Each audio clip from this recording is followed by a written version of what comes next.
There we go. So this is Black Hot Red Spade. My name is Adrian G.A. Today I'm very excited to present a special guest on the show. He's the founder of the Ahead of Time Academy, Zack Fortag. Zack has been featured in numerous publications, podcasts, TV interviews, and talk shows, including the BBC, Sky News, and Forbes, to name a few. On top of that, he also managed to get a public endorsement from none other than Lord Alan Sugar, who recommended people follow his social media profiles because of the quality work he is doing at the Academy. Talk about getting an amazing bit of publicity there, or what? What makes Zack's story so interesting and inspirational is that despite being only 19 years of age, he has already managed to build a number of companies since he left school a few years ago, when he started trading at car boot sales and selling door-to-door in his native Essex County in London, when he was only 14, I might add. And that's before he started up the Ahead of Time global clothing brand, which expanded into the academy that it is today.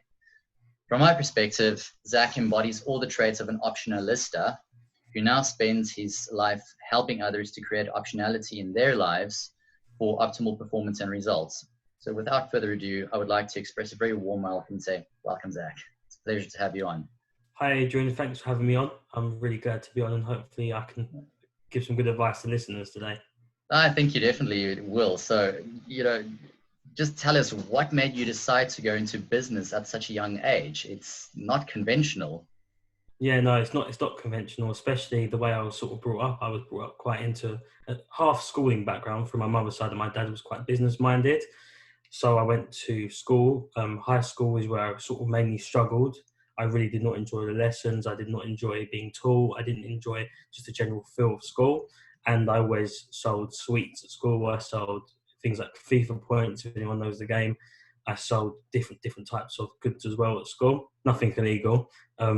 And I just love business. So when I was 14, I read Alan Sugar's book. Funny enough, it luckily endorsed me 5 years later. It was about, selling door to door, selling in boot sales, buying wholesale goods. So I bought through wholesale goods. And yeah, I started doing door to door. I went out on weekends at like 5 a.m.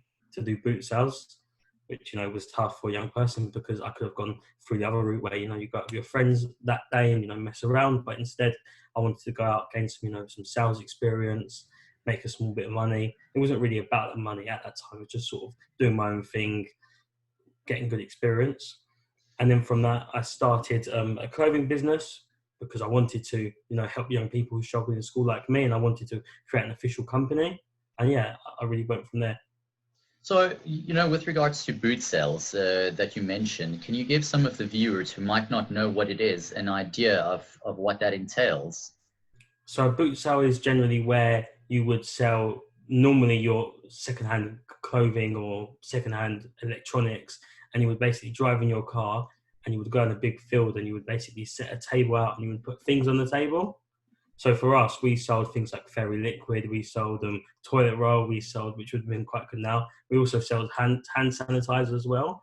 We sold batteries, loads of different types of things, all new. We probably had the newest stuff in the whole boot sale because generally in the boot sale, it's all old things. And it's just a crazy experience because people would buy batteries off you and then they would come back and say, I want to get a refund because I found it 5p cheaper down there. Or we had an old lady once who bought about 25 bottles of Fairy Liquid. Wow, so your margins were probably not even that massive on the products that you sold. No, I think our margins varied from 10p to about £1 from each product. Wow. So the margins were not great. And the amount of stock we had was crazy. Like I remember being at school and I got a call and I actually left the classroom to sort of deal with it because no one was home. So I had to try and arrange it. And when I got home from school, there was about 30 boxes of different equipment at my house. Jeez. Okay. Wow. Yeah. So that's quite intense. Now, it's funny you mentioned that because my own mum was doing door-to-door sales when she started her career, and she also said that one of the things that you learn to deal with is rejection. There's plenty of rejection, but you also realize that you've got to be able to push through and try and make that sale. So how did you deal with all these things being bombarded at you at such a young age. It's quite remarkable. It's funny because I've actually not really been asked about the sort of boot sale route when I started, but I was a bit cheeky. I was 15, so I carried around the box with it, and I actually told all my neighbours it was for a school project. Love it. And through that, I did get 95% of people did actually, you know, pay me at that time. Wow. So yeah, Okay. that was a way. When you grow older, you actually start selling products which are a bit more money, and you know you don't have a story like that. Then you need to learn how to sell and deal with rejection. But you know that helped me gain confidence to speak to people, because a lot of 99% of people wouldn't just go and knock on a stranger's door and ask them to buy something, even though a lot of them were sort of in our surrounding area. We basically knew barely any of our neighbours at that time. So it was quite nerve-wracking to go through and do that. Yeah, I was about to ask that you if you. backstory did kind of help. A I mean, lot of people did say no, they didn't have change though. It wasn't like 100% people giving us money. Yeah, so I would imagine that that's built up a lot of inner resilience within you as well, you know, to be able to learn to handle rejection, because that's a given, you know, regardless of anything you do in life. You don't just walk up to people and say, hi, here's my product, please buy it, or and they'll automatically respond to that. You know, were there personal challenges that you had to overcome in terms of learning how to deal with that? Because that's a massive thing for people in every aspect of life, pretty much, is the fear of rejection. Yeah, I wouldn't say that first business. I would say when I started clothing, which was my real proper first business at 15. Okay. I got a lot of rejections. I had a store called Boys Base. It was one of the sort of the large. I'm not sure if you know Boys Base store. No, but I would like to see it. It's basically the biggest brand for sort of 11 to 18-year-olds, and they do all the major brands. So you Versace, Moncler, Versace, Gucci, they do all of that. So a lot of people were saying to me, you're wasting time messaging them. And I messaged them first time. They gave me quite a good positive response. And then we spoke for about 5 times after, and right at the end they said no to me.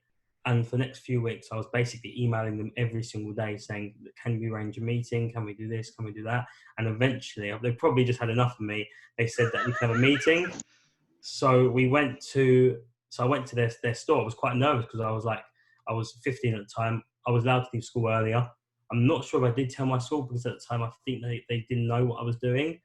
But I basically managed to sell. They actually said they've never met people. They've never met this person who is so professional and can pitch. And that was me at 15. And they've met people who are 30 who work for, you know, Versace, Gucci, stuff like that.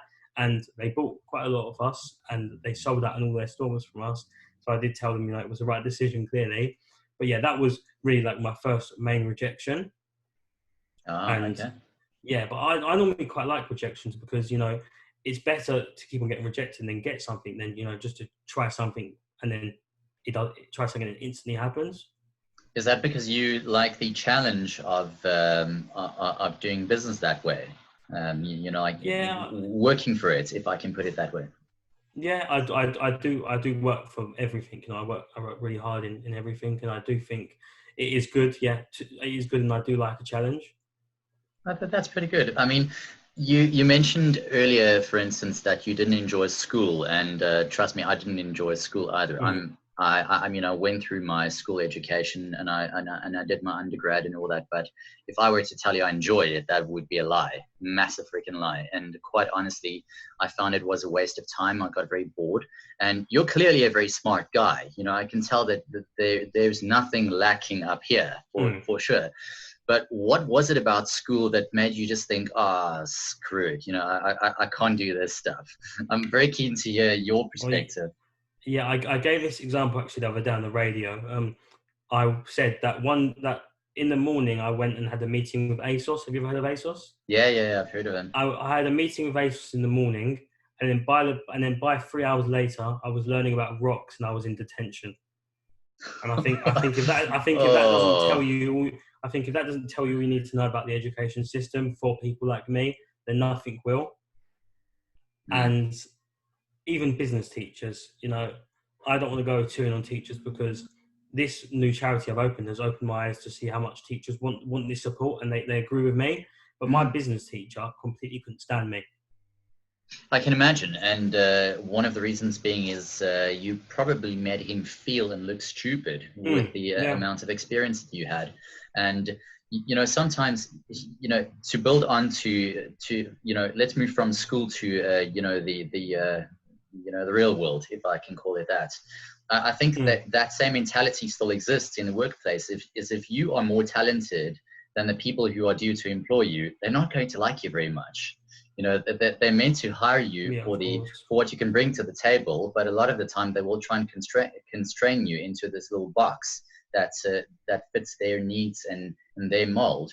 Have you come across the same kind of thing with the students who come to your academy as well, where they've had similar problems?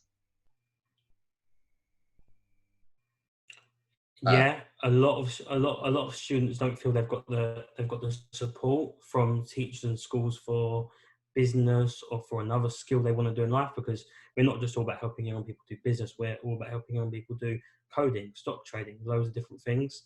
And a lot of young people feel like in school that they haven't really been supported in that way, and the curriculum doesn't really tend to give them a further education to really benefit them for the job market, for a business, for future in life. Yeah, that's actually a really good point, and I'm glad you mentioned the word curriculum, because I was reading, or rather rereading, a book the other day that I think is one of the most important ones that I've read in the last decade, called Anti-Fragile by Hmm. a guy called Nassim Taleb, and he was talking about what it takes to have an edge. That's essentially what we're all trying to find, is an edge of some kind. And to paraphrase him, he says something along the lines of that the edge is not in a package of an official program, but it's which everyone essentially knows, with small degrees of variation and grades that they get. But it's exactly what falls outside of that edge. So, what do you look for in people to find an edge, or to help them get that edge, so to speak? Yeah, I think you're right. In regards to school, you've always got to be outside that box. You've got to further educate yourself. But yeah, I think people, when I look for people, when I employ people, I always don't look at their CV. I've probably seen more CVs than most recruiters at 19. I've Mm, probably been sent about 2,000-3,000 CVs. And yeah. when I'm interviewing people, I generally look at their personality, what they've done outside of that, what experience they've built, because I think having a good personality, having a skill to be able to speak to people, having a skill to be confident, having a skill to even learn how to message someone on LinkedIn is more important than a business degree, for example. Oh, absolutely, and I agree with you on that. I think that in this world that we live in my and with I would like to hear your thoughts on this. Of course, maybe I could be wrong, but I think we live in a world that is absolutely, completely, and utterly degree obsessed in terms of oh, you haven't got a degree, so therefore you can't be that smart, or oh, you can't do this job. Have you ever heard of such nonsense in your life? I mean, if that were the case, you wouldn't be able to do what you do. Mm, Tell guys like Richard Branson that they don't know what they're of doing, or, course, or Alan Sugar, absolutely. Bill Gates, Michael Dell, Hmm. to name a few who don't have degrees. We going to tell them they don't know what they're doing? Yeah. What do you think is with this obsession with employers and companies to have degrees when they could be so useless unless you're a doctor or a lawyer or an Mm. engineer that requires it very specifically? Yeah, the most successful people I know, funny enough, never went to university. And I know a lot of people who are 25, 26 who went to university and Mm, don't have a job. I feel like you're right in some sense, because when I was at school, teachers would tell me, "Oh, you're wasting your time doing the business. You're not going to be successful." And then those same teachers, the one who are, messaging me now, contacting me now. Um, but also, I do feel like there's been a slight movement. I feel like a lot of people now, see the advantage of going to an internship or an apprenticeship or mm, starting a business. But I still feel like that's being pushed outside. I've seen TV adverts do it, for example. But inside school, it's still the same as when I was. It's still the same when my parents was. It's still the same as when my grandparents was. The only difference is teachers can't hit pupils anymore. But it's still the mm, same mindset where do your GCSEs, do your A levels, or go to college and do them, and then go to university, spend 4 or 5 years there. But what they haven't told you is why. What am I going to study there? Does it prepare you for the job market? Can I mm. pay off my student debt? When can I get my first home? taxes, mortgages, all this stuff. We could go on, and there's just so much which isn't being taught. Yeah, exactly. And I'm really glad that you pointed that out, because I read this as well in a book a few years ago, that the educational system that we have today is still designed for the Industrial Revolution of 100 and something years ago. It has not evolved with the times. So we are essentially stuck in an old age of teaching when we should actually have moved on a long time ago. And it's just really interesting how you pointed that out. Even if you look at your keyboard, the QWERTY keyboard is designed to slow you down in typing terms, because it was designed for typewriters. so maybe there's a massive overhaul that needs to be done of the educational system overall, because telling people to proverbially shut up, sit down, do your work, do as you're told, is not the way to move forward. And I mean, what are your thoughts on that overall? Can you still hear me, by the way? I don't know if you got that question a bit cracked up. I get the question crack up. So I was just essentially saying that a lot of the educational system that we have is still geared towards the Industrial Revolution from 100 and something years ago. It's not geared for the technological revolution that we have today. And essentially what we require is a massive overhaul of the way things are done. Otherwise, we're just going to keep on getting what we've got. Yeah, there's still, when I was at school, I'd done poetry, and it was still the same poetry as my mum done, and the same as what my younger brother's doing now. So I just can't believe, certain things haven't been changed, certain things haven't been adjusted. And I know there are a few different people that are doing stuff with the education system. And that's, my wider aim is to really sort of develop and modernize it. It's something which, hasn't been done in this country and a lot of other countries as well. I know a lot of people in America who go to schools in America, and I know their system is very similar to us, very undated. Tell me a bit more about exactly what your vision is for Ahead of Time Academy and what you guys are trying to achieve. Because I personally love what you've done so far, but I want to hear from you firsthand what you'd like to go with. Yeah, so our wider aim is to change the education system, but we have so many parts to our site. We sort of offer a different curriculum. We've got courses in about 8 different subjects, things like mental health, business, from real millionaires in business sectors. We have mental and personal development. We have financial education, how to get a job, an authentic look into university. Is it beneficial? Is it not beneficial for you? We also do weekly webinars. We do events such as open mic nights. So we connect musicians with people in the music industry. We have employers days where we connect graduates with employers. We have entrepreneurial network events where we connect entrepreneurs with students. So as you can see, we're quite a wide range. We really market ourselves as an opportunity and education platform, because we give you the education and we also give loads of opportunities. We also do work with about 50 to 100 schools and youth clubs where we give them access to all of our sites. And we've only been going 2 months, so that's been our place at the moment, but we've got time and space to sort of maneuver what we do. But that's what we do at the moment. But we also are working with British Youth Council on a few different things as well for the education system. How's COVID affected you guys, getting everything off the ground?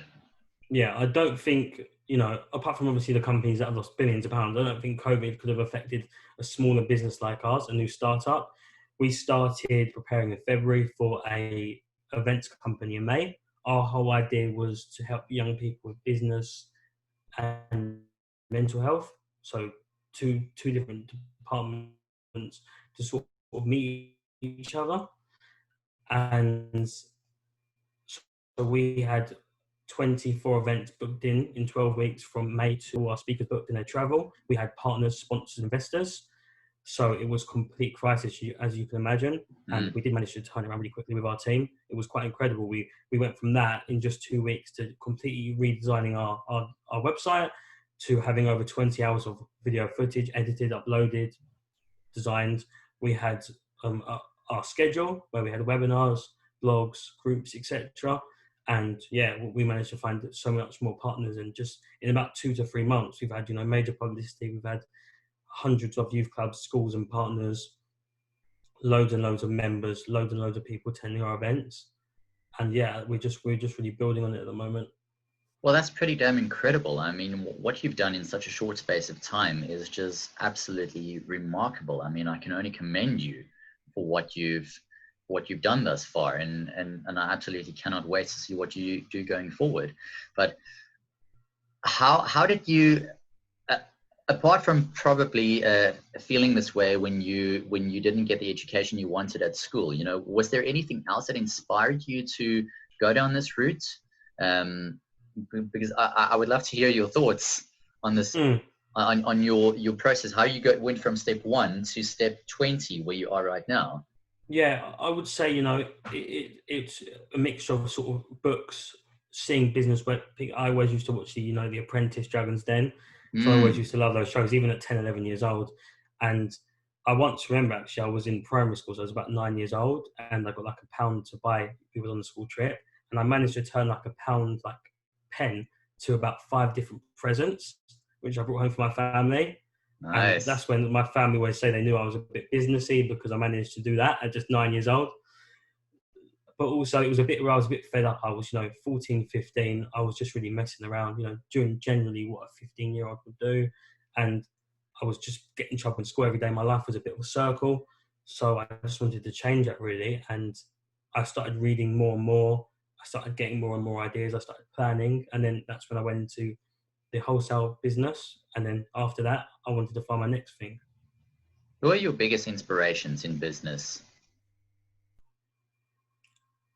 It's hard to say. I don't really think I have an inspiration in business. I wouldn't really say. I don't really look Oh, at okay. someone and think I want to be that person in that space, because I think my space is very unique in regards to charity space. You have different CEOs of charities, but we're trying to move a different direction. So I wouldn't really say I have a particular inspiration in business at all. I just really Uh, sort of try. I really just focus on myself, really, and go against myself. I don't really look at other people. that's actually a very wise answer, and you know what? I'm really pleased to hear you say that. So because it essentially boils down to the whole concept of run your own race as Mm, opposed to trying to beat everyone else, and that's it's remarkable that you already have that healthy approach to business and to life, as opposed to this whole thing where I want to beat everyone else and I want to be the best. It's like you already are the best at being at just being you as it is. And yeah. it's just remarkable that you've already got that.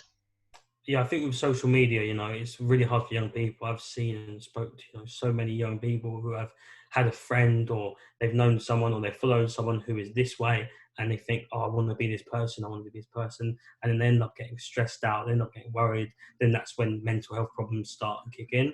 So I don't really think it's a healthy approach to really sort of. And it's good to admire people, admire someone like an Alan Sugar and think, oh, he came up from this way, he's done this. But you shouldn't really worry about someone, say a friend who's earning this much. You should really sort of focus and build yourself up. Absolutely, and I also think what's often forgotten about stories of, I mean, I read Richard Branson's autobiography called "Losing My Virginity."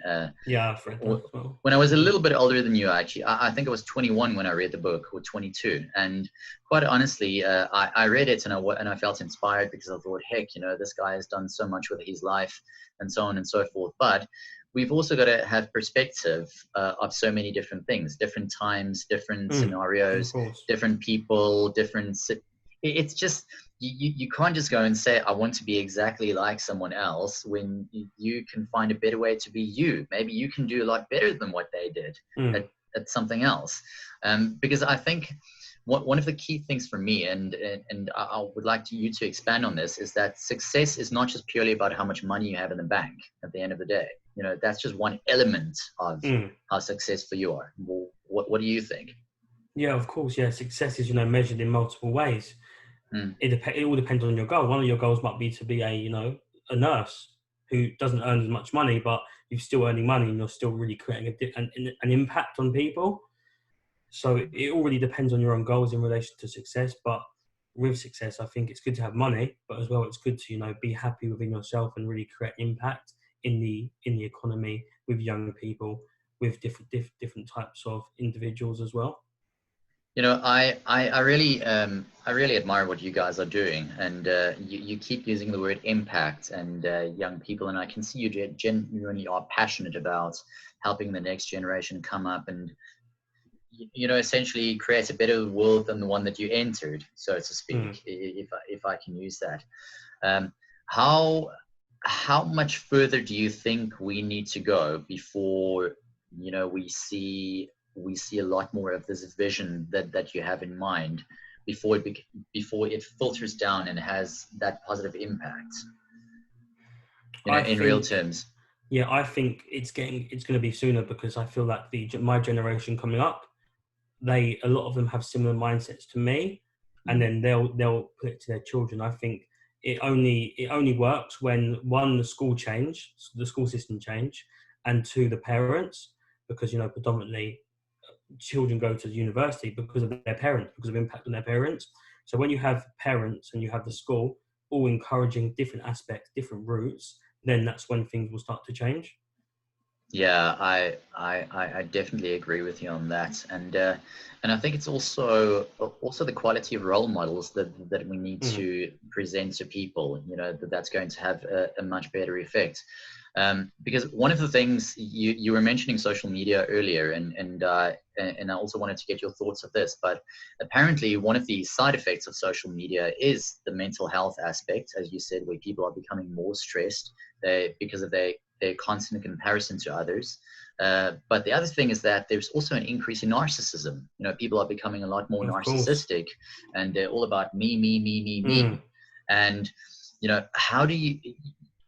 And I'm sure you've had students, for instance, who might have a higher degree of elevated narcissism due to what's going on in the world. How do you get them to break that cycle, from being stuck in that loop, because it's a feedback loop that yeah. they're essentially stuck in.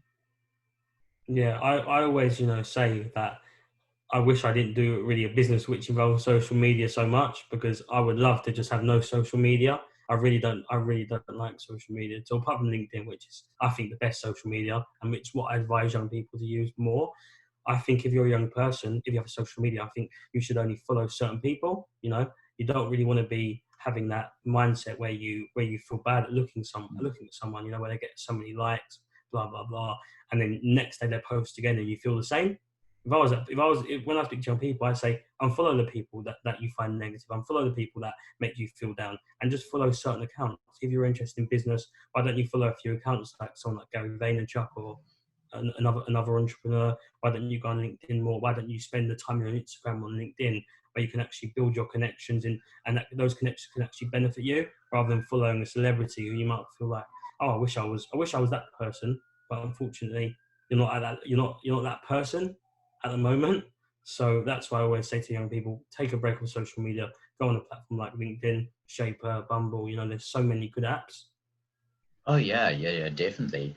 And when and I think that's really good advice that you give, that you are not that person when comparing yourself to a celebrity, for instance, as you Mm, mentioned. And one of the things that's also very easy to forget, though, is that um, I, for instance, have a friend called Byron Morrison, who's writing a book called The Shadow Side of Success.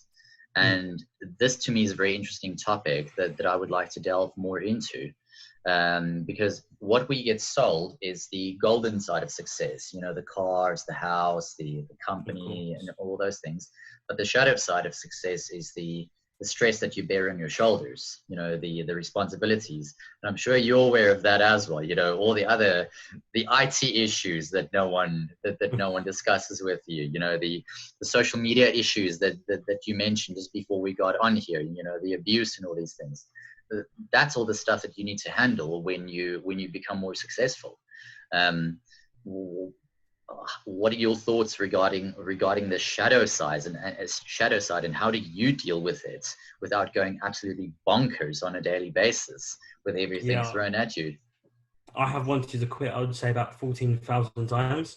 A lot of people, they see, so for example, a millionaire entrepreneur, they see a Lamborghini, but what Mm. they don't see is 95% of the time, which is spent 15, 16 hours working a day, has been, calls, emails, bad reviews, abuse on social media, hate, negativity, mental health, wanting to quit. There's just so much to running a business, to being successful, that it's all about sort of building to the stage. Once you get success, you're still going to have stress, but it's just getting to that stage.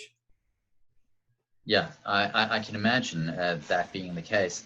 And another interesting thing that I thought I'd mention to build onto your answer now is apparently research was also done that um, if you view stress as something that kills you, it's more likely to kill you. But if you view stress as something that is just part of the whole process and you don't see it as a negative thing, apparently it doesn't have the same negative effects on you and on your body. But obviously, it can take a lot of practice for you to get there. So how do you negate your stress? Is it exercise or meditation, or what is Zach's secret to negating stress? I think even though I'm young, I think the most thing which helps me when I'm stressed or worried, I think, is experience. Because I've dealt with, a lot of issues, a lot of problems in business. And once you're at a stage where you've dealt with so many issues in so many parts of business, managing staff, selling, managing company, then once you get that problem again, you get that stress again, you'll learn how to deal with it a bit better, and the stress comes less and less. So I always feel like experience, but also I do feel like exercise, taking yourself away from that situation and really looking in is a good way as well. Maybe going for a walk or a run, and just already having a think from the outside. I always try and look at my company from a customer side of view, try and look in at the business, how the business is structured, what can we do differently when I'm having a stressful situation. Oh, that's pretty. Yeah. See, there's a prime example of a pearl of wisdom that you just offered. Switch your perspective from one to the other to get a completely different view of the whole problem. Now, something that I noticed you mentioned earlier regarding what you teach at the academy is stock trading and business skills and all that. If you were given the power right now to say, let's completely overhaul the school education, take all the subjects that are there and decide which ones stay, which ones go, and what do you replace them with, what would you do, hypothetically speaking, if you were given that right now? What subjects I would sort of change and update? Yeah. What you would change and update, keep, adopt, reject, and keep, or however way. Firstly, for business, I would make it less about textbooks, and I'd give it a bigger budget for people physically coming in, and for business teachers to have run a business. I do know there's a lot of business teachers who have run a company. Maths, I would definitely say update certain things like parts of angles and replace it to do things like compound interest and tax. That way you'll learn you learn a bit about finances, and then you'll learn also maths because it combines both together. English, I would replace things like poetry, and I would make it into doing essays, writing about real experiences people have had. And then from that, rather than learning about a poem in 1930, then you actually learn off people's experiences in 2020. Yeah, that's actually very interesting. Yeah, and probably like PSHE, I would make that.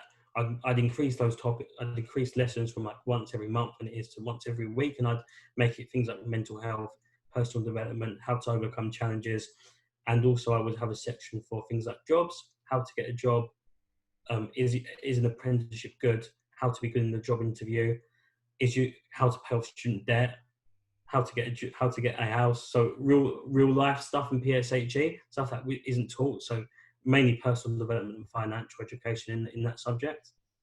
Well, that's really fascinating, yet so obvious at the same time, without trying to take away anything from you. But it is actually so obvious, and yet no one's doing it. And that to me is really quite baffling, as in, why are these things that we are expected to know as adults not being taught at school? It's almost like we're being taught this completely and utterly irrelevant information that's meant to help us for relevant situations where most of us get completely and utterly screwed over a lot of the time as well. Yeah. And teachers and parents do agree with what we're saying. It's not like they're against. It's not like we're a few people who say this stuff. Millions of people say it, and it just needs one person to try and stand up and make a change. It is Yeah. tough because it's a system which has been around for hundreds of years. So to change something which has been around for hundreds of years across thousands and thousands of schools would cost a lot of money, would cost a lot of time, would take a massive movement. So it's a massive aim, and it's something which I struggle to see happen. I do think there will be some adjustments in the near future. So maybe they take this out, put this in, but an overhaul is what is needed, not just a few things out, a few things in. Like they took out, for example, poetry because of coronavirus just for next year GCSEs, but they've already said they're putting it back the following year. Why would you do that? You've just took a positive step to replace something which has been taught the same poem from 1930s. Like, come on. Yeah, no, I agree with you. It's almost like 2 steps forward and 3 steps back. Why do that? I mean, to me, it's quite an obvious case of moving with the times. Certain things should be kept and learned. I mean, obviously, there's some really good Shakespeare, for instance, that is highly conducive to your cultural development, for instance. Or if you pick really good literature from other authors, it can definitely enrich your life. But it's I'm not for saying everyone. Don't learn about. Yeah, I'm not saying don't learn about history. I'm someone who is very sort of passionate about English history and world history, stuff like World War II, which has been taught, which gets taught in school, is something which is very important. But there's certain things like an 1880 piece of poetry about a Japan war, or learning about a rock in South America. For me, I just don't think it's valued. So, but maybe if we gave young people more of a choice in terms of what they choose to study. So if you really do want to learn about the rocks, you're welcome to go and do it. But yeah, I'm not knocking anyone who's against no. about rocks. I don't want anyone to listen to me because I've mentioned it about 3 times now. No. It's absolutely fine. I'm just saying that I fully agree with you that there's not enough choice that's being given. And here at Black Heart Red Spade, I mean, I'm all about optionality and seeing things differently. What I try to do is get people to see that there can be card games with black hearts and red spades if you just open your eyes and see things from a different perspective, and also gain optionality. So in other words, just do whatever you do should give you more options in life. Because the more options in life you have, the more optionality you have. And that's why I said at the beginning of this podcast that you are essentially an optionalista, because everything that you seem to do is geared towards getting more options, more options and directions that you can go into, and creating that optionality. And that is really damn impressive that you embody that. Do you think that there's a secret sauce to being an optionalista, or do you think it's just practice, trial and error, or something along the lines? 2 points on that. I think if you do something where you have loads of options, like for me, I've got the route where we do courses, the route where we do webinars. I've got personally my route where I can go the media side of things, the political side of things, to really make an impact. And I really feel like it sort of comes with hard work, really. But also there's so many options out there for young people and for older people as well. It's not just for young people. There's just so much content which you never had years ago. There's so much opportunities. There's so much job which has been made. There's so much internships. There's so much apprenticeships. There's so much stuff you can run a company on. Like, just don't sit there and complain that you can't do nothing or you're being lazy. Go out there and actually do something. Absolutely. It's like this age-old question: which one of the two is more important, effectiveness or efficiency? And you can't believe how many people say efficiency, but it doesn't help you do the wrong things very well. You need to be more effective. Rather be effective and not as efficient. And I think that's essentially what you're trying to say as well. Another thing that I also wanted to ask you is, what do you think are the key skills that people need to master? Whether you're young or older or anywhere in between, like myself at 35, what are the key skills to master if you want to be able to survive and thrive in this world going forward? Yeah, I'm going to sort of cater this question not just for people running a business, because there's probably so many people who aren't running a business who's listening to this. I'd say the first thing is be confident. You know, be confident to send someone an email. Be confident to go for a job interview. Be confident to start a company. It's one of the most important skills to be able to email someone, be able to speak to a person, be able to go on LinkedIn and message someone. I would also say to make sure you work hard. Don't just work inside maybe your work hours. If you want to change, get home and pursue another thing for a few hours. Really work hard. Life is very short, so you've really got to work and be committed to something. Mm. Yeah, I agree. And technical skills on top of Yeah, of course. Yeah, those are crucial ones that you yeah, mentioned. Without, I think those are the foundation, if I can call yeah. it that, of success. So what would you build on top of that foundation? To move from there. Yeah, I would say it depends on what you're doing. For example, if you're doing business, then you would need to learn more about running a business, learning about marketing, learn about sales, learning about developing a site or a software. If you're looking for a job, I would say once you build confidence, then you need to learn how to speak to people, and you need to learn how to be good in that field. So it really depends what sort of field you're working in. And speaking of software, here's a nice little controversial question. What are your thoughts on artificial intelligence and how is that's going to affect us going forward? Because it's such a difficult question to answer, and I'm not trying to put you on the spot. It's more just a case of I just want to get your perspective. To hear what you think of how it's going to influence the world. Is it like what Elon Musk says, the end of the world that's coming, or are you more in the camp of, nah, it'll actually help us a lot going forward? Yeah, Elon Musk is a bit of fantasy. I'll be interested to see what happens in like 20, 30 years time. But I think for now it's sort of just being built up.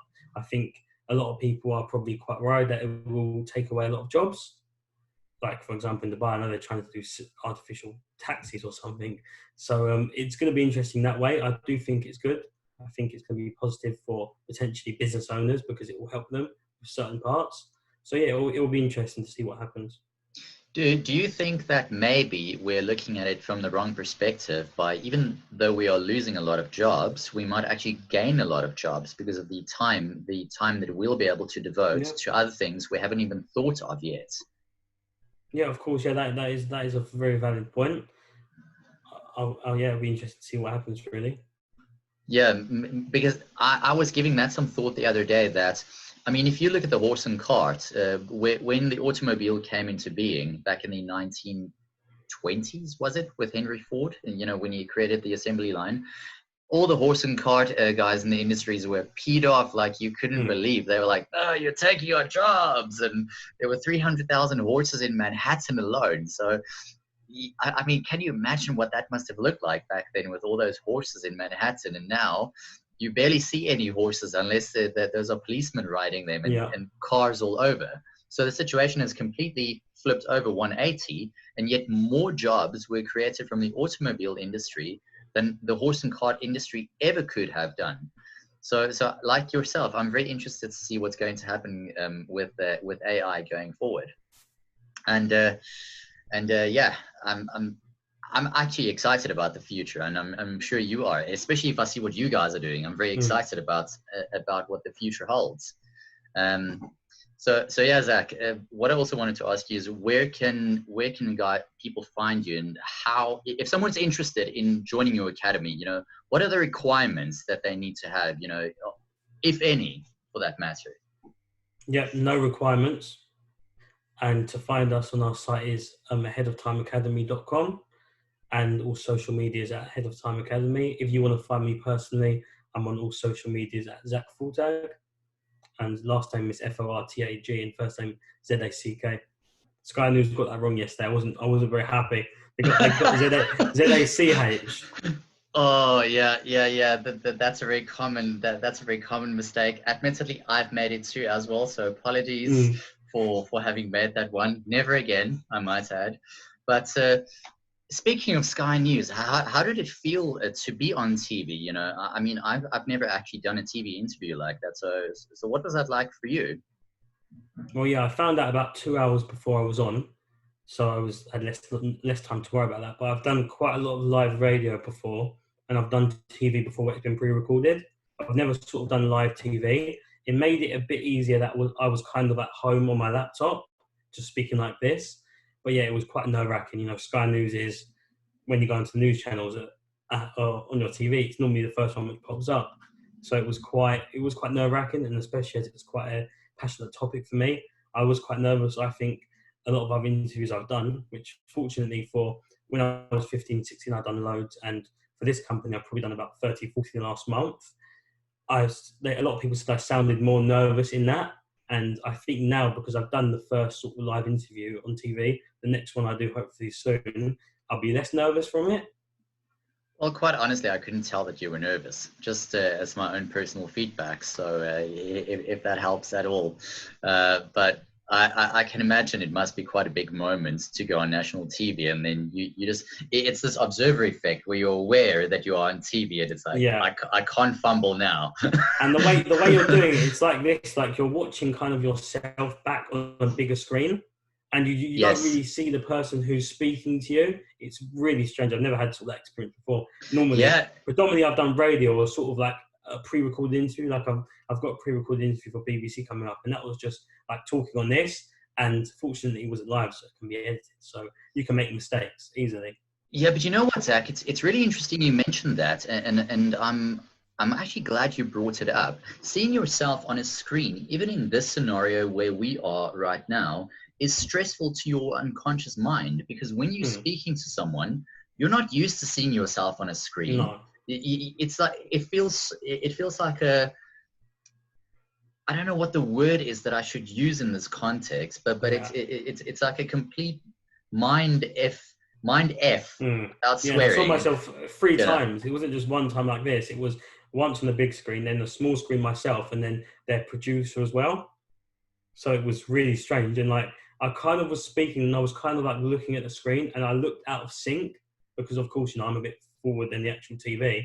So it was tough that way. It was quite tough that way. And I suppose also for yourself, like myself, I had to get used to hearing the sound of my own voice. That is something that completely threw me at the start. And I'm sure you probably found the same thing the first few times when you did your interviews. Very strange. Yeah, very strange. I don't sound like that.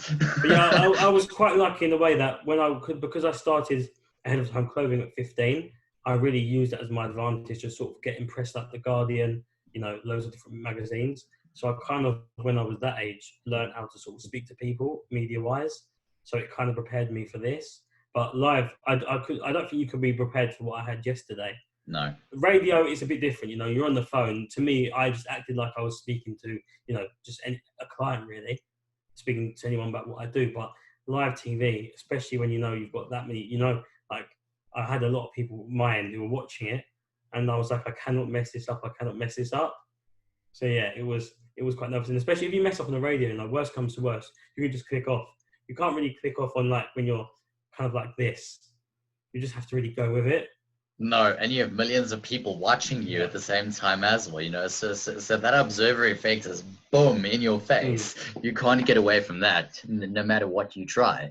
But kudos to you for having done that. And quite honestly, as I said, you held your composure so well. I never would have known that you were feeling slightly edgy on the inside.